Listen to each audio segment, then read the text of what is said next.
The story begins in an upscale, luxurious neighborhood in the United States.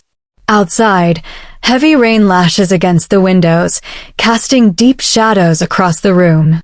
Inside the master bedroom of a grand mansion, Richard Wilson, an elderly, frail, and critically ill billionaire, lies on his expensive bed, the pale tint of death resting on his face.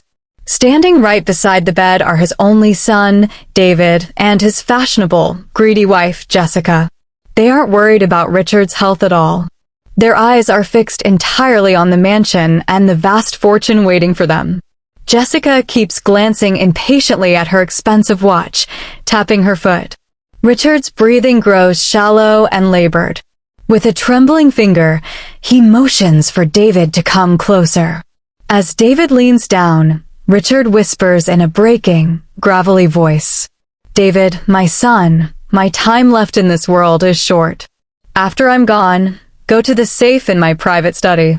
Inside, you'll find my life savings and the legal will leaving everything to you. Just promise me you won't sell this mansion after I'm gone. Too many memories of your mother and me are built into these walls." David nods mechanically, putting on a quick facade of agreement, but his mind is racing purely with thoughts of money. Just a few minutes later, with one final, quiet sigh, Richard's eyes close forever, his hand slipping limply over the edge of the bed. Only 2 days pass. The funeral services have barely concluded, and the last of the distant relatives are still leaving the driveway when Jessica rushes inside and slams the heavy front door shut. She turns to David with a fierce look in her eyes and snaps, "David, no more waiting. The old man is finally gone. Go straight to the study and break open that safe.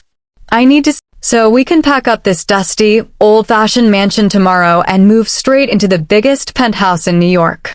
Caught up in his wife's greed, David gives in. He heads down to the kitchen and comes back with a heavy steel hammer and a chisel. The two of them hurry down the hallway into Richard's old study. Tucked away in the corner of the room is the heavy, vintage iron safe built into the wall.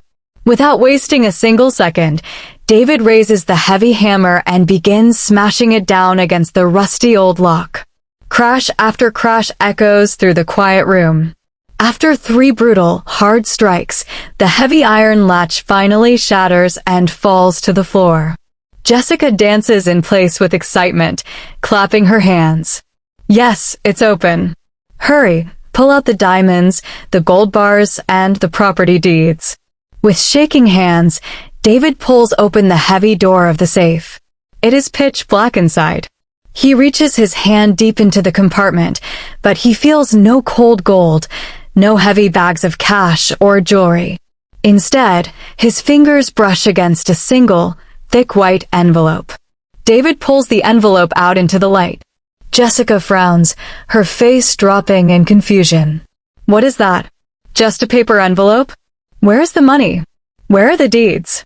David hurriedly tears open the seal. Inside is a single bank check and a handwritten letter. As David pulls them out, Jessica snatches the check from his fingers and lets out a loud, piercing shriek. $50,000? Only 50 grand? This mansion is worth millions. Read that letter right now. What did he write? David's legs turn to jelly. And with a trembling, broken voice, he begins reading the letter aloud. "My dear son, David, I knew that before the dirt on my grave had even dried, you would come breaking into my safe. You were too impatient to even show basic respect to my passing. Son, the $50,000 check inside this envelope is yours to keep. But as for this mansion and all my business assets, I have transferred absolute ownership not to you, but to my loyal assistant, Michael.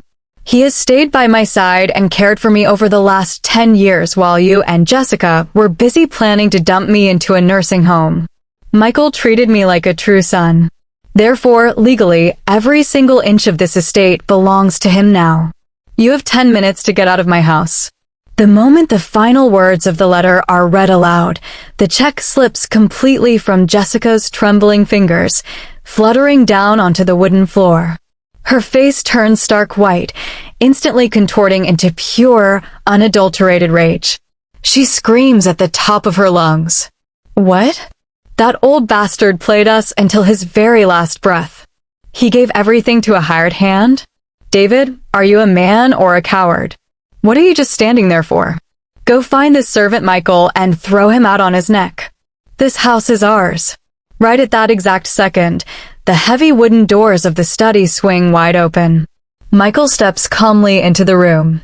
He is holding the original, legally stamped property deeds and the master keys of the mansion, wearing a cool, confident smile.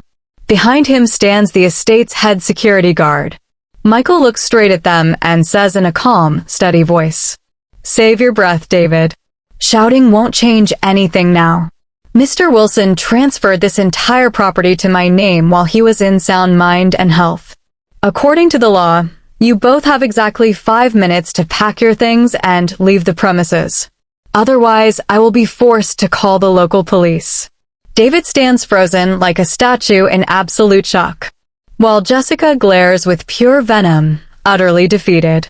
Caught completely in their own trap of greed, they are forced to pack their bags and walk out into the cold rain, learning the hard way that you can never cheat your way through life. Greed blinds us to what truly matters.